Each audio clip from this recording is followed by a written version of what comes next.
Now, the worst thing that you can ever do is to get married to one source of income.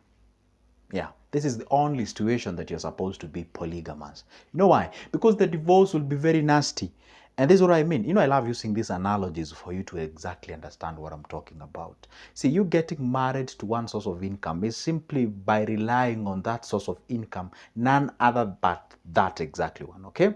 Now, what happens is this. Let's say a BS happens in between, you get fired, or maybe in another situation whereby you can be able to go to that particular job. Let me just tell you the reality of what happens. You see those workers that usually have with there, they'll come and visit you maybe for 1 week or 2 weeks maximum. Then they do some, contributions here and there and what have you. After a month, you're forgotten. And maybe probably even before 1 month or maybe 2 months, you have actually been replaced. That's a reality. And that's a reality. So one thing you're supposed to understand, what are you doing exactly as of now? As you make money from that source of income, you are a teacher. Amazing. Okay, you secured a job. You're a doctor. You're a lawyer. You are whatever you are. You're employed somewhere. You're a HR. All right. Now the question is, a time will come when you do not have either the time or the skills or the energy. Well, you may have the skills, but you don't have the energy to disseminate them for you to be paid in exchange for you to earn some cash. Now, how exactly are you gonna survive in that case scenario? Well, I know you say, hey, Joseph, there is a pension somewhere. Pension will never solve all of your problems once you retire. And I know you're like, have you ever been retired for you to prove that? No, you don't have to be rich there for you to understand. You know how you can get the 65-year-old experience at 30? Is by reading books. That is exactly what you do. So the reality is this: do not get married to one source of income. Leverage on having multiple streams of income. And this is what it says: 2 places. One, the Bible says you're supposed to have at least 7 streams of income. 3 or 2, even the average millionaire, they say they have 7 streams of income. But this is the reality. You cannot start 7 of them at the same time. You cannot, you know what Joseph said, we should have 7 streams of income. And then you start 7 businesses that are good. No, you pick one, you work on it, you understand it. After that, you pick the other, you pick the other, you pick the other. That is it. For example, right now you're employed somewhere, set aside a certain fraction of cash. I know you're saying, Joseph, but there is nothing to be saved and what have you. If then there is nothing to be saved, remember the first time you got your job, how much were you earning? Were you surviving? Were you complaining of the same problems? Are you still complaining of the same problem as you were complaining immediately after you got that opportunity of earning when you were young? Then it tells you the problem is you, not what you're earning. And what do you do? The moment there is an increment of salary, you increase the expenditure. Increment of the salary, increase the expenditure. Increment of the salary, increase. So to a point whereby you rarely leave a gap between the expenses and the earnings. And that gap that is actually, you see what? If you want to make money, if you want to invest, if you want to grow wealth, you have to widen the gap between the expenses and the income, whereby that what you earn is way above that what you actually make. And how do you achieve that? 2 ways. Number one is either you find an extra job to earn you extra cash, or number two, you find out what you can actually do to be able to bring down your expenses below your means or below your earnings so that you can create that surplus. The latter is a bit simpler compared to the former. Why? The former, you might not have the time to actually do other things or to maybe work on another business or something of sort. But if you can pick an example of what I usually talk about here, you can pick a single investment which does not require a huge chunk of cash at the beginning. Then you pump some cash to that investment slowly. Within a period of time, you can get an X amount of money. You can get the X amount of money. You channel that X amount of money into an investment, and that investment or a business. That business can generate you some cash, and that cash you can say, hey, I've created another source of income, because this is what we do. That money that you get from the primary income or the active income or from your job, that is what we call the active cash. And then what you do is to bring forth the passive income so that you can bring them at a level such that in case happens to the job that you're having, you can have what we call the soft landing. That way you can be able to live the similar life that you are living when you are employed.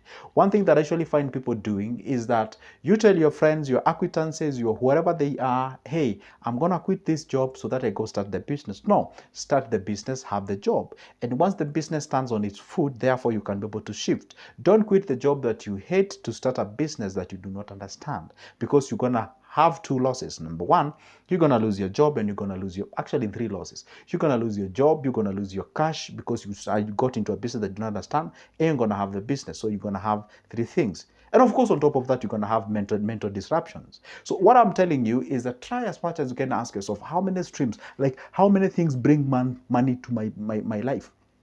I have this, I have that, I have that, I have that. So try to find out what areas can I actually leverage on so that I bring more cash into my pocket. And that case regard, you actually go ahead and assume what we call the polygamous as far as the money is concerned. That's why I've said, do not get married to one job.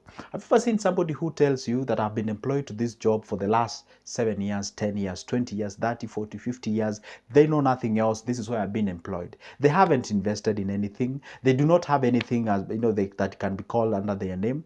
And that case scenario happens, and this individual, when he or she gets fired or something happens in between, this individual is one of the people who complains a lot that they cannot survive, that they are barely surviving, they need to have the pension and all those kind of things, and they're desperately looking for jobs out there. So it is good to make sure that you create a system of cash, and this is how you create another system, another source of income. Check out on how much you earn, the current earning. We call it the current earning. You check out the current earning. Let's say, for example, you earn 50,000 a month.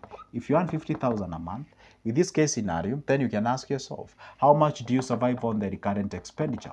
Okay, because you need to survive, and therefore, maybe let's say your recurrent expenditure is 35K. 35K, that means the salvable amount is actually 15,000. This salvable amount you can decide to be to invest this money. Where you invest this money must be guided by your goal. What is your goal? And when you talk of a goal, there's a difference between a dream and a goal.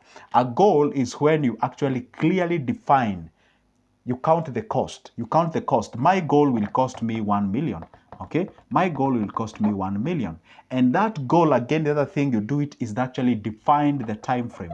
You have actually to include the time frame. The moment you work on these two things, that is called a goal. But when you actually operate on dream is like a piped, it's like a pipe dream. Most of the dreams end up being pipe dream. It's open-ended.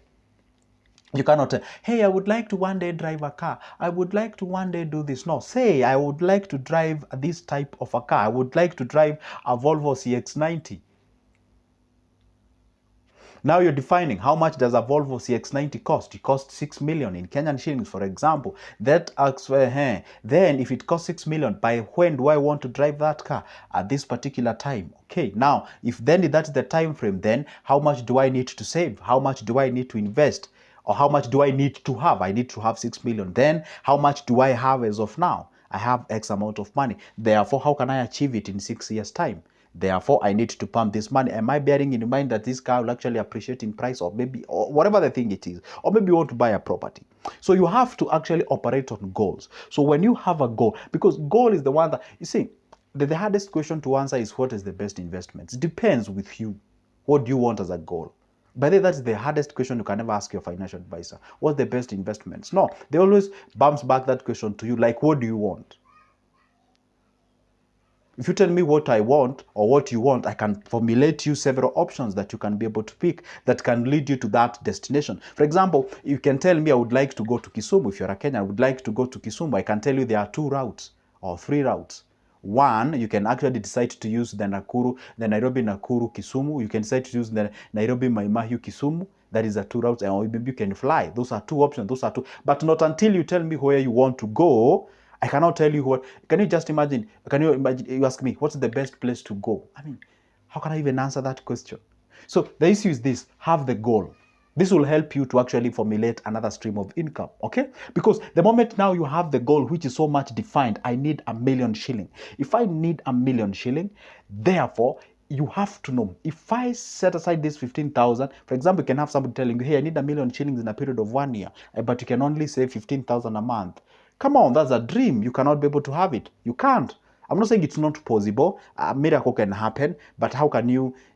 There's no way you can twist the luck towards you to favor you or something. So the moment you have that goal, now you ask yourself, well, I need this $1 million. So which route can I use? It's like asking me, I need to go to Kisumu, but I need to use 3 hours or 2 hours, or I need to use 55 minutes.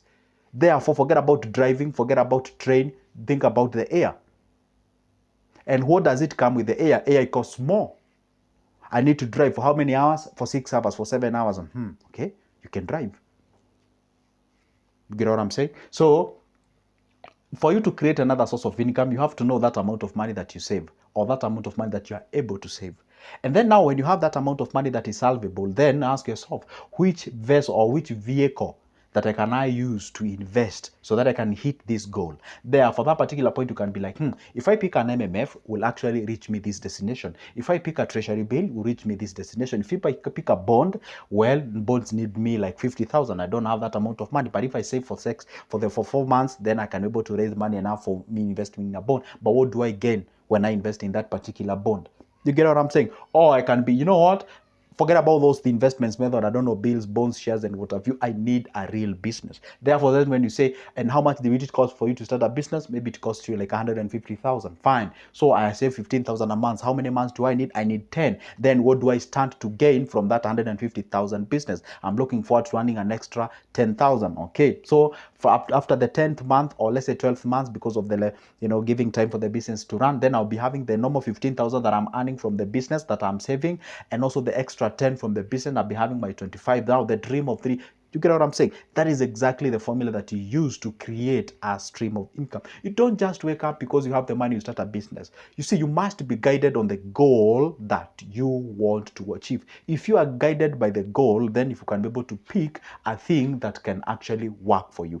That is exactly what we use, what we do, so that at least we can be able to achieve that goal. And that is good, Joseph, for you. I talk about businesses, I talk about investments, talk about finances, and everything related to exactly that. And that's why I always tell you, if you would like to be notified whenever I upload a new good video, this is how we do it. Just below there is a small button written subscribe. It is in black. Hit that magical button, and once you hit them, then you're gonna see something like a bell. Turn that notification bell so be you notified every time I upload a new good video.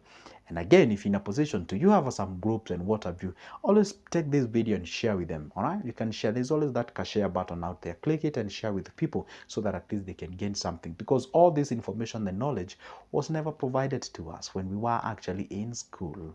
But we can try the best as we can. Anyway, for now, it's a goodbye and see you in the next one.